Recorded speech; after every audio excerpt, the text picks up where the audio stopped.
کے باوجود کہ ہر قسم کی رکاوٹ آپ کے سامنے انصاف لینے کے لیے دی گئی، ہر جگہ روکا گیا آپ کو، لیکن میں اس لیے آپ کو داد دیتا ہوں کہ آپ نے 2 دفعہ سپریم کورٹ گئے، واپس آئے، ہر قسم کی آپ نے جنگ لڑی، اور آخر میں اے اللہ تو سچ اور حق کا خدا ہے، سچ اور حق کا خدا ہے اللہ، اور جیت جو آپ کی ہے یہ آپ کی جیت نہیں ہے، یہ پاکستان کی جیت ہے۔ کرے گا سب کپتان، نیا بنے گا پاکستان، نیا بنے گا پاکستان، نیا بنے گا پاکستان۔ میں آپ سب کو نوجوانوں جو ٹی وی پہ ہمارے تحریک انصاف کے لوگ نوجوان دیکھ رہے ہیں، جو میری قوم دیکھ رہی ہے، میں ایک آج پیغام دینے آیا ہوں۔ ایک تو آپ کا شکریہ ادا کرنے آیا ہوں، اور دوسرا پیغام یہ کہ دیکھیں یہ جہاد ہے پاکستان، نیا پاکستان بنانے کی، یہ کوئی سیاست نہیں ہو رہی، یہ پاکستان میں ایک نیا نظام عدل اور انصاف پہ نیا نظام قائم کرنے کے لیے وہ پاکستان جو علامہ اقبال کی ایک خواب تھی اور جو قائد اعظم جنہوں نے جدوجہد کی اس کے لیے، ہم نے وہ پاکستان بنانا ہے، ہم نے وہ پاکستان بنانا ہے جدھر ایک انسانیت کا نظام ہو، ایک انصاف کا نظام ہو۔ سنیں ذرا سنیں،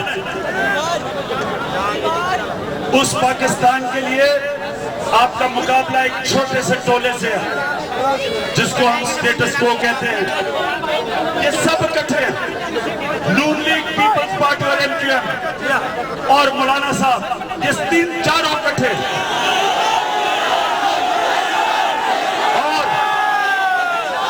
یہ اکٹھے اس لیے نہیں ہے کہ ان کی دوستی ہے، یہ اکٹھے اس لیے نہیں ہے کہ ان کا کوئی نظریہ ایک ہے، یہ صرف اکٹھے اس لیے ہیں ان کا مفادات ایک ہے، ان کے مفادات ایک ہے، یہ نظام بچانا چاہتے ہیں، ہم ایک نیا نظام لانا چاہتے ہیں، ہم وہ نظام لانا چاہتے ہیں جس کے اندر ایک ایسا نظام ہو کہ عام انسان کے حق کو، حقوق کو، ایک پالیسی بنے تو عام انسانوں کے لیے، پالیسی بنے تو غربت ختم کرنے کے لیے، لوگوں کی تعلیم کے لیے، اس ملک میں پیسہ خرچ ہو تو ہسپتالوں پہ ہو، صاف پینے کا پانی ہو، اس ملک میں جو بھی معاشی پالیسی ہو اس کا ایک مقصد ہو، ہم نے غربت کیسے ختم کرنی۔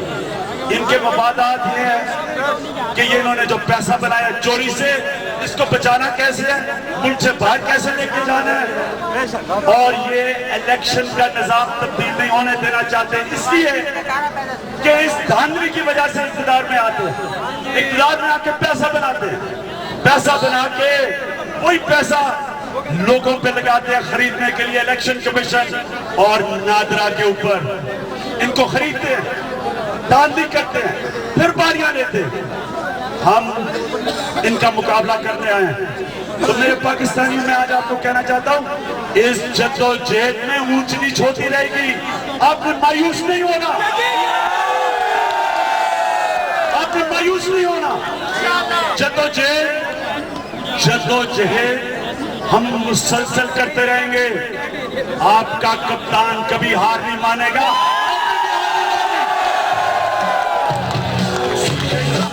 آپ نے ہار نہیں ماننی، یہ مقابلہ ہے، یہ چھوٹے سے ٹولے کا جو ملک کا خون چوس رہے ہیں، اور یہ پاکستانی عوام جو انصاف چاہ رہی ہے، یہ مقابلہ ہے، مقابلہ کرنا آپ کے کپتان کو آتا ہے، مار کھانی آتی ہے، پھر کے کھڑا ہونا آتا ہے، مقابلہ کرنا آتا ہے، فکر نہ کریں، میں ان کا مقابلہ کروں گا، لیکن مایوس نہ ہو۔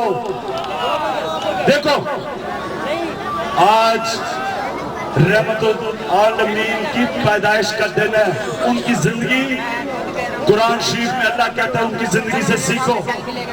13 سال ان کے اوپر بھی مشکل وقت آیا تھا، مشکل وقت تھا، ان کی جان کو خطرہ تھا, ان کے لوگوں کو مارا جاتا تھا, تشدد کیا جاتا تھا, لیکن انہوں نے ہار نہیں مانی.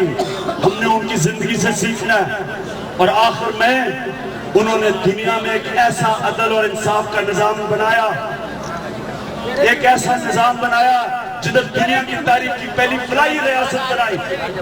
وہ ہم نے اس مدینہ کی ریاست پر پاکستان بنانا تھا. عدل اور انصاف, فلاحی ریاست, انسانیت کا نظام, قانون کے سامنے سب ایک برابر. ہمارے راستے میں یہ ٹولہ کھڑا ہے, یہ جو 4 جماعتوں کا ٹولہ ہے, یہ کھڑے ہیں ہمارے راستے میں.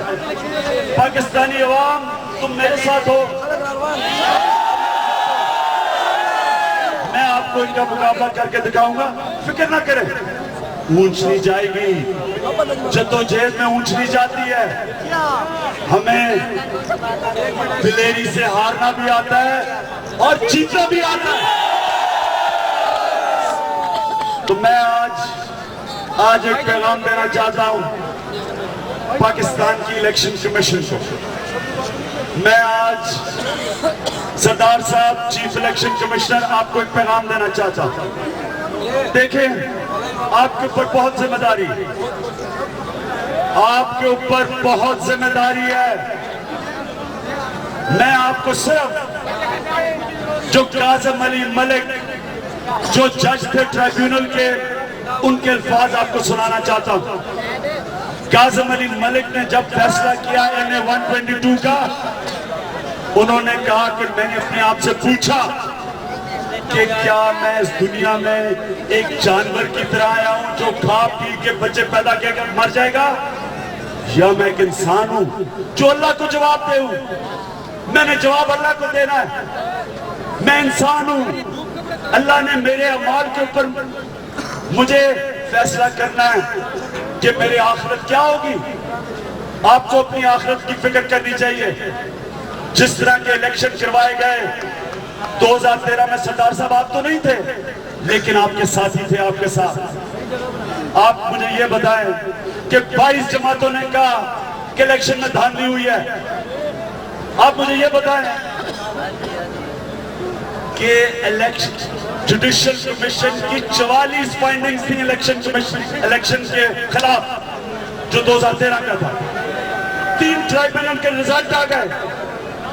مجھے بتائیں سردار صاحب کے ایک آدمی کو سزا ہوئی, ایک آدمی کو سزا ہوئی.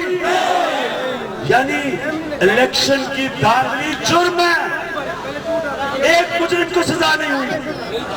تو مجھے یہ بتائیں کہ جب 2013 کے مجرموں کو سزا نہیں ہونی تھی تو بلدیاتی الیکشن میں کیا ہونا تھا, اس سے زیادہ دھاندلی ہوئی. اب یہ لوگ بلدیاتی الیکشن میں یا نون لیگ سویپ کر گئی. اگر نون لیگ اتنی زبردست تھی بلدیاتی الیکشن میں تو 40,000 سے کیسے ہار گئی. فرق کیا تھا کہ بلدیاتی الیکشن ان کے پٹواریوں نے اور نون لیگ کے لوگوں نے کروایا, اور یہ الیکشن پاکستانی فوج نے کروایا.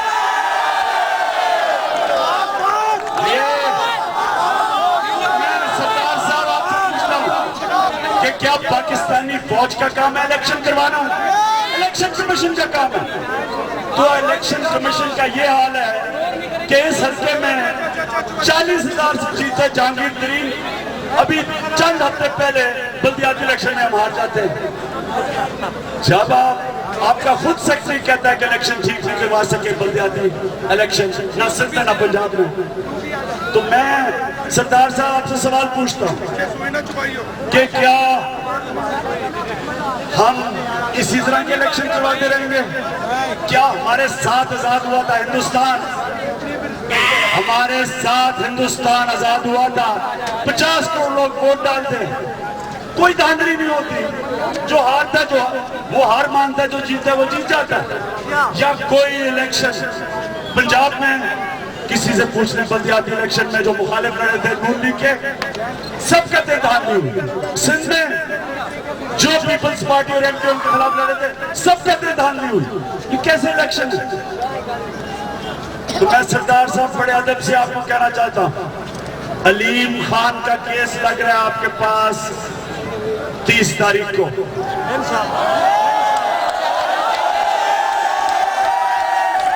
NA-122 کا کیس آپ کے پاس لگ رہا ہے اسپیکر اور علیم خان کو. میں آپ سے یہ سوال پوچھتا ہوں کہ یہ بے ضابطگیاں نہیں ہے اس کیس میں. علیم خان کو 2400 سے ہٹایا جاتا ہے اور 26,000 ووٹ NA-122 کے اندر آ جاتی ہے.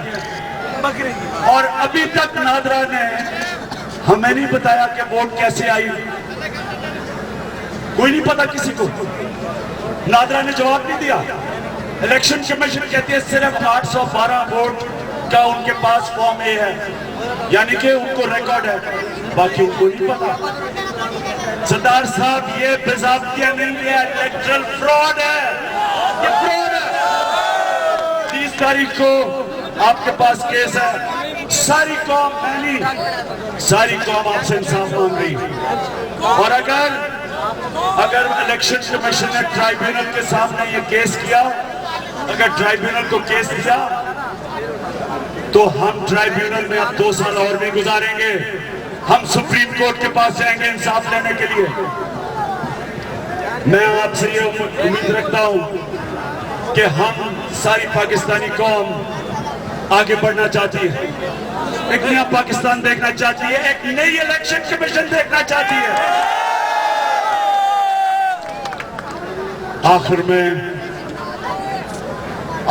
میں مجھے بڑے افسوس سے کہنا پڑتا ہے کہ کل جو حادثہ ہوا چھوٹی بچی بسما کا, میں سمجھتا ہوں کہ جس طرح آرمی پبلک سکول میں آج سے 1 سال پہلے جو ہمارے نوجوان بچوں کو شہید کیا گیا, ساری قوم اکٹھی ہو گئی اور قوم نے فیصلہ کیا کہ ہم سب مقابلہ کریں گے ایک بن کے دہشت گردی کا.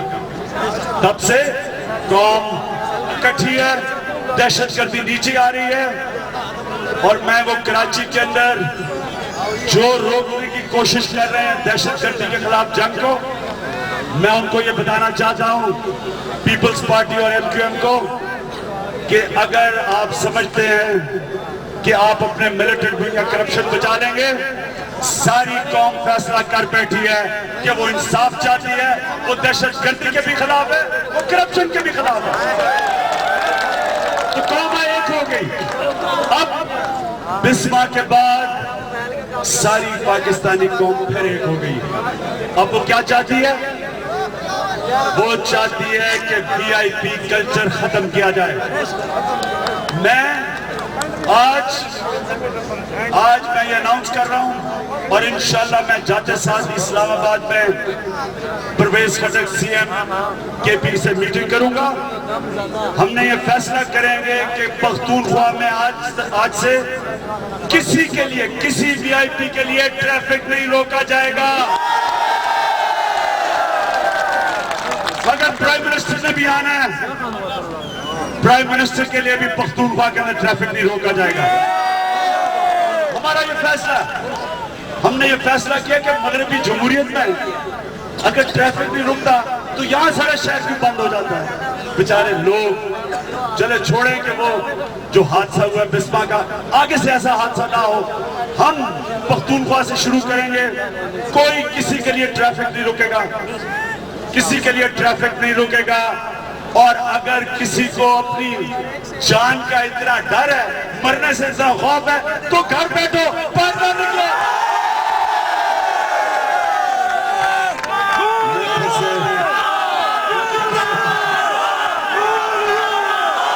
لوگوں آپ کا جتنا بھی میں شکریہ ادا کروں گا میں, کیونکہ آپ نے ہمارے نئے پاکستان کے سفر میں ہماری مدد کی ہے.